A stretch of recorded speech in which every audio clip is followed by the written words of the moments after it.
में भारतीय जनता पार्टी के प्रत्याशी श्री विनोद सिंह जी से 1009 मतों से चुनाव में पराजित हुए। मैं अपने उन सभी साथियों को, मतदाताओं को और उन सारे लोगों को जिन्होंने प्रत्यक्ष रूप से अप्रत्यक्ष रूप से हमारा इस चुनाव में सहयोग किया, धन्यवाद करता हूं कि सुल्तानपुर विधानसभा के इतिहास में कभी हारने वाले प्रत्याशी को 91,800 वोट नहीं मिले होंगे। पहली बार ऐसा हुआ है कि 91,000 वोट पा करके हम लोग 1009 वोटों से चुनाव हारे हैं। ये सब आप सबके सहयोग से, सुल्तानपुर की जनता के प्रेम से और उन लाखों हजारों कमज़ोर, बेबस, लाचार लोगों की दुआओं से हुआ है, जो मानते हैं कि अनूप संडा हमारा अपना आदमी है, हमारे बीच का आदमी है और हमारे सुख दुख में खड़ा रहने वाला आदमी है। मैं आप सबको पुनः धन्यवाद करता हूं।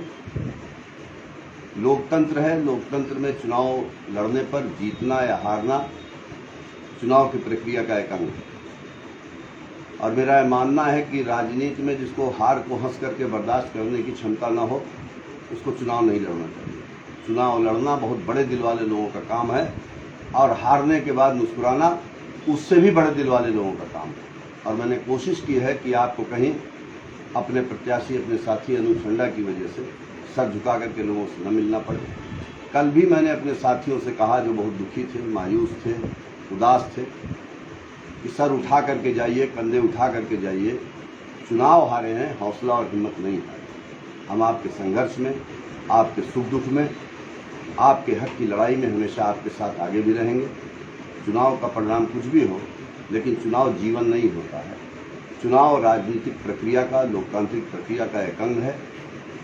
हम सत्ता की तानाशाही से, संपत्ति से और राजनीतिक षड्यंत्रों से चुनाव हारे। लेकिन ये बात भी मैं साफ करना चाहता हूं कि पिछले कल से कई साथियों के, शुभचिंतकों के दिमाग में जब चुनाव हम हारते हैं तो कई तरीके के सवाल उठते हैं। बहुत से लोगों के दिल में सवाल आ रहा है, ये सवाल मेरे पास लोग फ़ोन करके पूछ रहे हैं, मुझसे पूछ रहे हैं, मेरे साथियों से पूछ रहे हैं कि मतगणना की प्रक्रिया में आप लोग पूरी तरीके से भाग नहीं लिया आपने, या मतगणना को बीच में छोड़ दिया, या मतगणना पूरी नहीं हुई। तो मित्रों, मैं बताना चाहता हूँ कि मैं जीवन का 5वां चुनाव लड़ा हूँ और मैं अहंकार से नहीं बोलता, लेकिन राजनीतिक बारीकियों और पेचीदगियों को समझने वाला, नियम कानून की जानकारी रखने वाला, राजनीति में चुनाव की राजनीति के पेचीदगियों को जानने वाला शायद सुल्तानपुर में बहुत कम ऐसे लोग होंगे जो मुझसे ज़्यादा इस बारे में गहराई से जानते होंगे। जो सवाल बार बार तुलना हो रही है सुल्तानपुर विधानसभा क्षेत्र की और इसौली विधानसभा क्षेत्र, तो सबसे पहले तो मैं बधाई देता हूँ अपने छोटे भाई माननीय विधायक श्री ताहिर खां साहब को कि जिन्होंने कड़े संघर्ष में इसौली विधानसभा से जीत हासिल की। उसकी जीत में और हमारी हार में एक फर्क है। जब ताहिर भाई को 216 या 269 मतों से पराजित घोषित किया गया, तो जहां तक मेरी जानकारी है उनकी विधानसभा में 2 बूथ की मशीनें, एक बूथ देहली मुबारकपुर का था और दूसरा बिहिनी दूरा का था, उनकी गिनती नहीं हो पाई थी। और जो मशीनें सीआरसी प्रक्रिया के कारण, अगर सीआरसी प्रक्रिया के बारे में कोई पूछना चाहेगा, जानना चाहेगा तो मुझे फ़ोन कर लेंगे, मैं विस्तार से बता दूंगा। मोटी तौर पे जान लीजिए कि जो मशीनें पोलिंग पार्टी के सही तरीके से मशीनों को ठीक से, जो मॉक पोल होता है उसके वोट ना हटाने की वजह से जो मशीनें नहीं ठीक से काम कर पाती, उनको सीआरसी कहते हैं। और जिन मशीनों की सीआरसी होती है उनको तभी गिना जाता है जब हार और जीत का अंतर उस मशीन में पड़े हुए मतों से कम हो। तो ताहिर भाई 269 वोट से हार रहे थे, जो बहुत कम था, और जो 2 मशीनें जिनकी गिनती नहीं हो पाई थी उनमें मिलाकर के मतों की तादाद 1000 से ज़्यादा थी। मेरी भारतीय जनता पार्टी से हार का जो अंतर था वो 1009 मतों का था।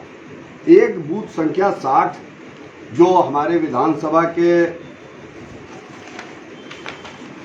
बभनगवा गांव का है, जो मैं आपको दिखा रहा हूं। मेरे पास चुनाव आयोग की दी हुई जो पोलिंग बूथों की सूची है, किस बूथ पे कितने वोट पड़े, तो आप देखिए कि इसमें बूथ नंबर 60 बभनगवा का वोट था, इसके में 400 वोट पड़े थे।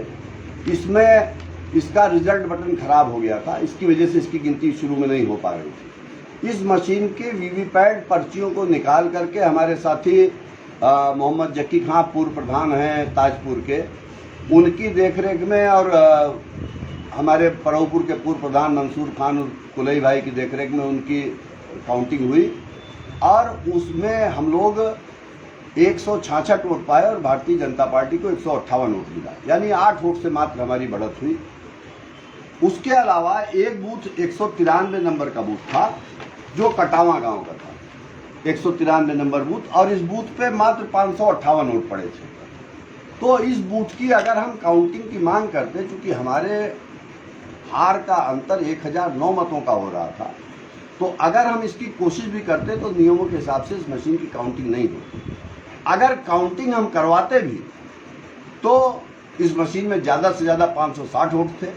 अगर ये काउंटिंग होती और 560 मत भी हमको पूरे मिल जाते तो भी हमारी 450 से ज़्यादा मतों से हार हो जाती। इसलिए मैं आपको सिर्फ ये बात स्पष्ट करना चाहता हूँ कि अगर कोई आपसे ये कह रहा है कि अनूप संडा ने चुनाव की प्रक्रिया में पूरी गंभीरता से हिस्सा नहीं लिया, काउंटिंग नहीं कराई, तो ये शरारतपूर्ण हो सकता है, ये कोई राजनीतिक षड्यंत्र हो सकता है, या कुछ लोगों की अतिशय भावुकता हो सकती है। लेकिन आप जानते हैं कि न राजनीति में भावुकता के लिए स्थान है, और अनूप संडा न इतना नादान है और न बिकाऊ है और न कमज़ोर है। अपनी बात को कहने का तरीका हमको आता है, और ये भी आप सब जानते हैं कि मैं अपने सलीके से, अपने तरीके से जो बात कहता हूँ उस बात को प्रशासन को सुनने के लिए मजबूर होना पड़ता है। उसकी वजह यही है कि मैं हमेशा तार्किक और आधारपूर्ण बात कहता हूँ। लेकिन अगर मैं कल किसी निराधार बात पर कोई मांग करता और हमारे साथी उसमें संघर्ष करते और कोई प्रतिकूल परिणाम आता, तो फिर यही लोग जो आज ये कह रहे हैं, ये बोलते कि हमारे साथियों को, हमारे बच्चों को लड़ा करके इनके ऊपर मुकदमे कायम करा दिए, इनको जेल भिजवा दिया, इनको लाठी खिलवा दी। इसलिए मैं आपको स्पष्ट करना चाहता हूँ कि पूरी चुनाव प्रक्रिया हम लोगों ने अपने सामने कराई है। हमारे 40 से ज़्यादा काउंटिंग एजेंट थे जो खड़े होकर के काउंटिंग करा रहे थे, गिनती करा रहे थे। सारे बूथ की पे जितना वोट मिलता था उसको वो लोग ला करके अपने हाथ से नोट करके हमारे पास पहुंचाते थे। हमारे सहित 3 और साथी, हमारे इलेक्शन एजेंट गुफरान अहमद सैफी, अब्दुल मन्नान साहब, अशोक वर्मा जी एडवोकेट, ये 4 लोग हम लोग आरओ टेबल पे बैठे थे, जहां पर हमारे साथी जो हमको हर बूथ की, हर मशीन की शीट भेजते थे हर राउंड में, उसको हम लोग चढ़ा करके और जो सरकारी आंकड़ा होता था उससे बराबर मिलान करने का काम करते थे। अगर हमको नहीं लग रहा है कि इस चुनाव में कुछ गलत हो रहा है, तो अपनी लोकतंत्र में अगर मतों से हमारी पराजय हुई है तो उस पराजय को हंस करके स्वीकार न करते हुए उस जगह पर निराधार कुतर्क के द्वारा चीज़ों को बिगाड़ना या माहौल को ख़राब करना, ये मुझे कहीं से भी ना उचित लगता है, ना गरिमापूर्ण लगता है। इसलिए मैंने ऐसा निर्णय किया कि अगर हमारी इस चुनाव में वास्तव में 1009 मत से हार हुई है तो उस हार को हमको इस बात को मानते हुए स्वीकार करना चाहिए कि हमारे प्रयास में, हमारी सेवा में, आप सबके लिए आपके दिल में जो स्थान बनाना चाहिए था उसमें कोई शायद कमी रह गई होगी।